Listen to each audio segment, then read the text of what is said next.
Right now, you have 47 apps on your phone, a streaming service with 10,000 things to watch, a podcast for every topic that has ever existed, and somehow, you still get bored. So here's a question nobody thinks to ask. What did ancient humans do when they were bored? Not medieval humans, not ancient Romans, not even ancient Egyptians. We're going back further than that. 100,000 years, 200,000 years. Back when there was no writing, no art, no music, no language as we know it. Just people, sitting there, with nothing to do.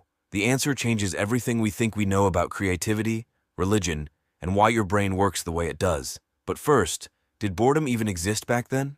This is actually a serious scientific debate. For a long time, researchers assumed our earliest ancestors were too busy surviving to get bored. Every waking hour was hunting, foraging, building shelter. There was no downtime. But that assumption turned out to be wrong. Very wrong. In 1966, anthropologist Marshall Sahlins published a paper that flipped everything. He had spent years studying the Kung San people of the Kalahari Desert, one of the last groups on Earth still living something close to the original human lifestyle. What he found was this. They worked, on average, about 15 to 20 hours per week. That's it. Not per day, per week. The rest of the time, they rested, they talked, they sat, they did nothing in particular. Sahlins called them the original affluent society. Not because they had stuff, because they had time. More free time than most modern humans ever get. So the question isn't whether ancient humans got bored. The question is what happened when they did. Let's start with the obvious one. They played. This sounds simple. It isn't.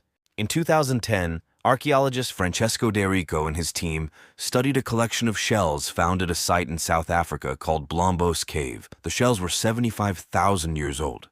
They had holes drilled through them, and they were coated in red ochre. These weren't tools. They weren't weapons. They weren't food. They were beads. Someone had sat down 75,000 years ago with nothing better to do and made themselves jewelry. That's the oldest known art object in human history, and it started with boredom. But here's what's really interesting. Making those beads would have taken hours, maybe days. Drilling through a shell with a stone tool, without electricity, without metal, without patience built by a lifetime of entertainment. That is a long afternoon. And they did it anyway, because the alternative was staring at the wall of a cave. Necessity didn't invent art, boredom did. The same pattern shows up in music. In 2008, researchers excavating a cave in southern Germany found a flute. It was made from the bone of a vulture. It had 5 finger holes. It was 40,000 years old. Someone, 40,000 years ago, before agriculture, before cities, before any civilization we would recognize, sat down and invented music. Not because they had to, because they had a free afternoon and a bird bone. And it turns out music is what the brain does when it has nothing else to process. Neuroscientist Daniel Levitin, who studies the origins of music, argues that musical ability is older than language. Our brains were wired for rhythm and melody before we could form complex sentences, because rhythm is pattern recognition, and pattern recognition kept us alive. But boredom didn't just invent art and music. It invented something far more powerful. It invented imagination. Think about this. You cannot be bored without a concept of time. To be bored, you have to know that this moment is lasting too long, that something else could be happening, that the future exists and it could be better than right now. Boredom is, in a very real sense, the first sign that a brain has developed the ability to imagine things that don't exist yet. Animals don't get bored the way humans do. A dog waiting for its owner isn't bored. It's just waiting. It doesn't have a concept of what else it could be doing. But a human sitting in a cave 100,000 years ago, staring at the fire, nothing to do, starts to think. What if the hunt goes wrong tomorrow? What if that sound outside is a predator? What's beyond that mountain? Where do we go when we die? Every question religion has ever asked. Every question philosophy has ever asked. Every question science is still trying to answer. All of them started the same way. Someone was bored, and their mind started wandering. In 2013, psychologist Sandy Mann published research showing that boredom significantly increased. She had people perform the most boring tasks she could devise, copying numbers from a phone book, and then tested their creativity immediately afterward. The bored group dramatically outperformed everyone else, because boredom forces the brain to generate its own stimulation, and the brain, when left to its own devices, is extraordinary. But there's one more thing ancient humans did when they were bored, and it's the one that mattered most. They talked.